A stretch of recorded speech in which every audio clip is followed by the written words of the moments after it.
खुलुमबाय आं SMainao Basumatari गिबियावनो नोंथांमोनखौ आंनि चेनेलाव बरायहरबाय लोगोसे गोजोन फुंबिलिनि गाहाम हामलायथि बावहरबाय नोंथांमोननि थाखाय आङो लानानै फैलायबाय गोदान मोनसे रादाब नोंथांमोना भिडिअखौ अननानै जोबजासिम नायलांदो। दिनैनि गिबि रादाबाव दङ बावैसो सान सिगाङाव निउज पर्टेलफ्राव बिटिसिनि बारग' लेङाइ बुंथिगिरि नेर्सोन बर'खौ फैगौ 15 नङाब्ला 16 फेब्रुआरियाव इउपिपिएल दोलोआव हाबहैगोन होननाय खोथाया नंखाय होननानै बुंथिनायखौ नुनो मोननाय जादों। नेर्सोन बर' बिथांनि दोलोनि खामानि मावनायखौ नुनानै गिदों आरो नंखायै बांसावदों। खाम्फा बरगयारि आरो चन्दन ब्रह्म बिथांमोना गाव गावहा लामा आन्दायना रायजो राजाफोरजों नासयजाना फाग्ला बायदि खोथा बांसावदों आरो बेबायदि नंखाय खोथा बांसावनायनिफ्राय गोजानाव था होनना खौरांगिरि मेलनि गेजेरजों बुंथिनायखौ नुनो मोननाय जादों। मख'नो गोनांदि बिटिसिनि बारग' लेङाइ बुंथिगिरि नेर्सोन बर'नि फिनजाथाय होदों। बिटिसिनि बारग' लेङाइ खुंगिरि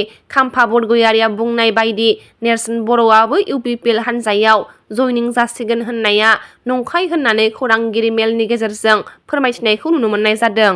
बिटिआरनि गंफ्रोमबो जिल्ला आरो महकुमायाव बर' बिमा गौथुमा समाजनि बेरेखा हाबा मावनायनि हेंथायै गोख्रों हानजा सुरनाय हाबाफारि दिन्थिफुंदों। मख'नो गोनांदि उदालगुरि जिल्ला बर' बिमा गौथुमनि बानजायनायाव दिन्थिफुंनाय रेलि हाबाफारियाव बाहागो लादों एबसुनि आफादगिरि दिपेन बर' बिथाङा। थिग बेबायदिनो चिरां जिल्ला बिमा गौथुमनि सांग्रांथि आरो हेंथा हानजा सुरनाय हाबाफारियाबो जादोंमोन। आथिखाल समाजाव सोलिनाय आयेन बेरेखा जौ जुवा, उन्दै बैसोआव हाबा जानाय, उन्दै लांखारनाय, इउनिसेक्स सेलुनफोरनि आन्दोआव गाज्रि हाबा सोलिनायफोरखौ बन्द खालामनांगौनि थाखाय मैया गासै जिल्लायाव बर' बिमा गौथुमा मोनसे सांग्रांथियारि आरो हेंथा हानजा सुरनाय हाबाफारि लानाय बायदिनो चिरां जिल्ला बर' बिमा गौथुमाबो चिरां जिल्ला एबसुनि मददजों मोनसे सांग्रांथियारि आरो हेंथा हानजा सुरनाय हाबाफारि लायो। चिरां जिल्ला दुलाराय बर' फरायसा आफादनि मावख'निफ्राय जागायनानै चिरां जिल्ला बेंगिरिनि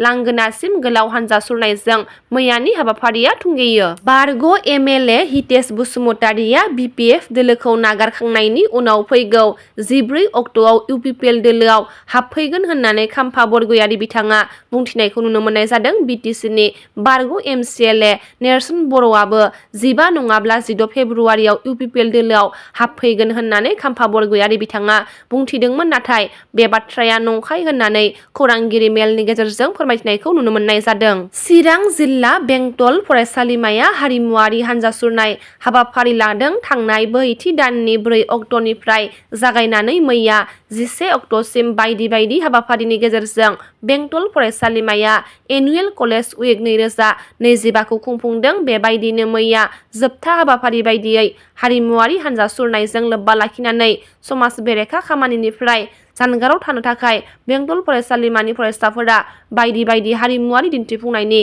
गेजेरजों सांग्रांथि खालामदों। बे हाबाफारिखौ लोब्बा लाखिनानै बेंटल फरायसालिमानि गोरायुं डक्टर रनजित बसुमतारी बिथाङा खौरांगिरिनि गेजेरजों माखासे बाथ्रा फोरमायथिनायखौ नुनो मोननाय जादों। आनजादनि सायाव सावरायनाय आयदाखौ लानानै तामुलपुर फरायसालिमायाव आसामनि सोलोंथाइ मन्थ्रि डक्टर रुनुस पेगु बिथाङा हाबाफारियाव बाहागो लाफैदों। भारतनि गाहाय मन्थ्रि नरेन्द्र मदिया फोसावनाय आनजादनि सायाव सावरायनाय बे आयदाखौ लानानै तामुलपुर फरायसालिमायाव थांनाय सानाव आसामनि सोलोंथाइ मन्थ्रि डक्टर रुनुस पेगुआ नुजाथिफैनायजों लोगोसेनो भिडिअनि गेजेरजों माखासे बाथ्राखौ फोरमायथियो। आनजादनि समाव जों माबोरै गावखौ थियारि खालामनो नांगौ बेनि बागै गाहाय मन्थ्रि नरेन्द्र मदिया फरायसाफोरजों सावरायनानै मोनसे भिडिअनि गेजेरजों फोसावदों। बे आनजादनि सायाव सावरायनाय आयदाखौ फरायसाफोरनो दिन्थिफुंनो थाखाय तामुलपुर फरायसालिमायाव थांनाय सानाव मोनसे हाबाफारि दिन्थिनाय जादोंमोन।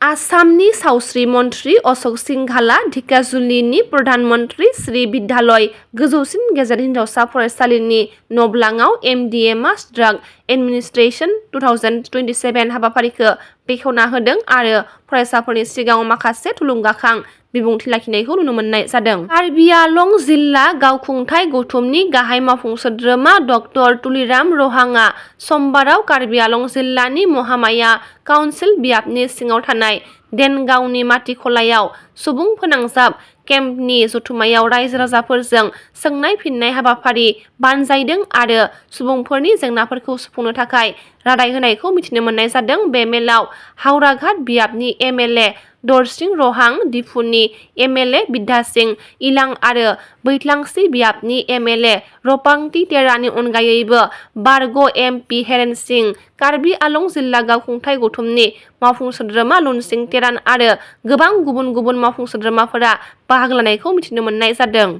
बावैसो सान सिगां हाग्रानि जिब जुनारनि नायबिजिरनाय, फोरमान बुथुमनाय आरो आयेनारि बिखान्थिफोराव गावसोरनि रोंग'थिखौ बांहोनायनि थांखिजों मोनद' हाग्रा खोन्दोनि गासै सा 27 नायबिजिरग्रा मावख'गिरिफोरा बाक्सा जिल्लानि बासबारि फरेस्ट आइ.बि. मानास नेसनेल पार्कआव सानबानि हाबाफारिजों फोरोंथाय मावबादा खुंदों। मानास टाइगार रिजार्भनि फिल्ड डाइरेक्टरा wildlife trust of India (WTI) आरो international fund for animal welfare (IFAW) नि हेफाजाबाव खुंजानाय बे फोरोंथाया नायबिजिरग्रा मावख'गिरिफोरनि गेजेराव गियाननि फारागथिखौ सुफुंनो नाजानाय नुनो मोनदों। हाग्रानि जिउ रैखाथि आयेन 1972/2022 मायथाइसिम सोदांनाय बायदि आरो गोदानै थिसनजानाय आयेनारि फ्रेमवर्कनि सायाव नोजोर होदोंमोन। 9थि बोसोरारि फरायसालिमा सप्ताहजों लोब्बा लाखिनानै रुनिखाता फरायसालिमानि